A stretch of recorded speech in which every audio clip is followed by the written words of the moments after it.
The Cup of Tea. Chapter 1. A winter day and a beautiful shop. It was a cold winter afternoon. Rosemary Fell was a young, rich woman. She lived in London.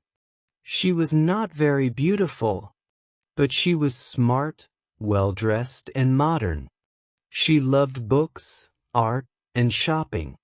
That day, she visited a small antique shop on Curzon Street. It was her favorite shop. The shopkeeper liked her very much. He always smiled when she came. He showed her a small box. It was blue, with flowers and gold on it. Rosemary loved it. "It's charming," she said.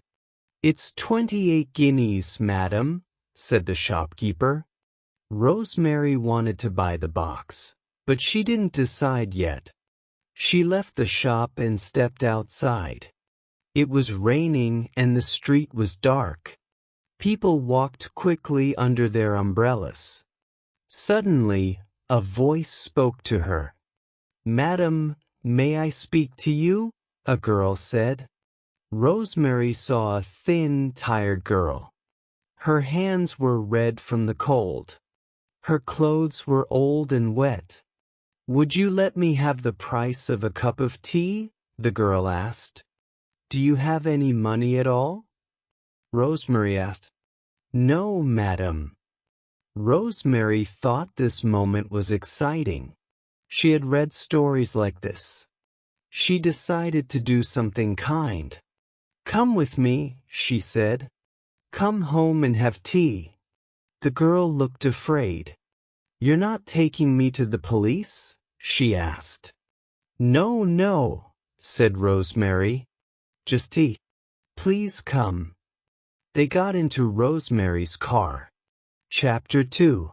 Tea at Home. Rosemary and the girl arrived at Rosemary's big house. The house was warm and beautiful. A servant opened the door. Rosemary smiled. "Come upstairs," she said kindly. "You can get warm." The girl looked afraid but followed. Rosemary took her to her bedroom. There was a fire, gold cushions, and soft rugs. The girl stood near the door, quiet and nervous. "Sit here," said Rosemary. "You look cold. Sit by the fire." I don't know," said the girl. "Please," said Rosemary. "Don't be afraid." She helped the girl take off her wet coat and hat. The girl looked very weak. She held the chair and sat down slowly. "I'm sorry, madam," she whispered. "I feel sick. I think I will faint." Rosemary was shocked. She called the maid. "And some brandy," she said quickly. But the girl cried, "No brandy, madam. I never drink brandy. I only want a cup of tea." Rosemary felt something strange in her heart. She gave the girl her own lace handkerchief. "Don't cry," she said softly. "Please don't cry." The girl covered her face and cried harder.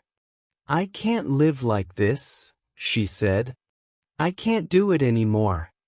I will do something bad to myself." Rosemary held her and spoke kindly. "Don't say that. You met me today for a reason. We'll have tea. You can tell me everything. I'll help you." Finally, the girl stopped crying. She looked tired but calm. Rosemary gave her tea, sandwiches, and sweets. She didn't eat anything herself. She only watched the girl, feeling something new inside, both strong and strange. Chapter 3. A Visitor and a Secret Thought. The two women sat by the fire. The girl ate and drank. She started to feel better.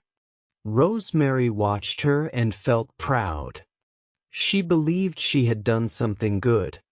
Then the door opened. It was Rosemary's husband, Philip. "Rosemary, may I come in?" he asked.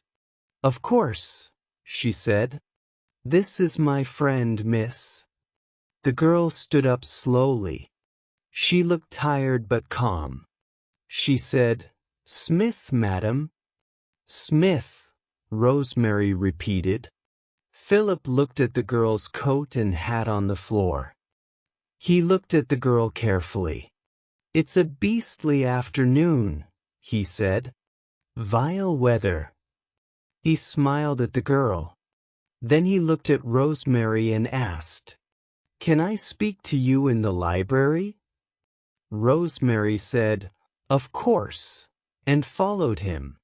In the library, Philip said, "Who is she? What's going on?" Rosemary laughed. "I picked her up in the street. She asked for a cup of tea. I brought her home. Isn't it exciting?" "But what are you going to do with her?" Philip asked. "I don't know yet. I want to help her," Rosemary answered. Philip was quiet. Then he said, "But she's very pretty."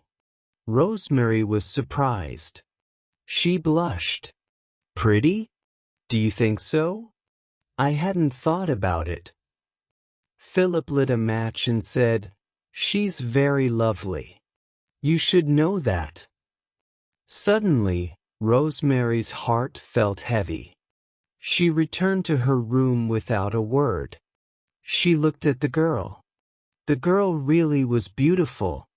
Her skin, her eyes, her face, all soft and sweet.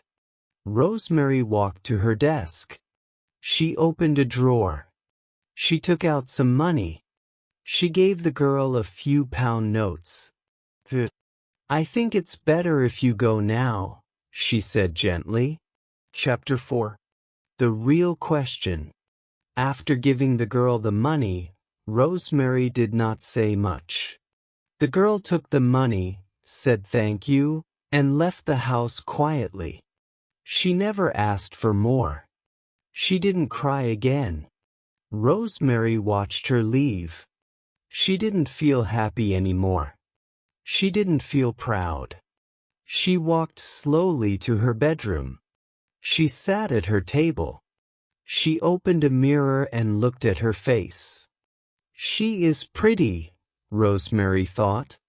She really is. Later, Rosemary walked back to the library. Philip was reading a newspaper. She leaned against the door and said, "Miss Smith won't dine with us tonight." "Oh," said Philip. "What happened?" "She wanted to go." "I gave her a little money," said Rosemary. She sat on his knee. She had just done her hair. She wore pearls. Her eyes were dark and lovely.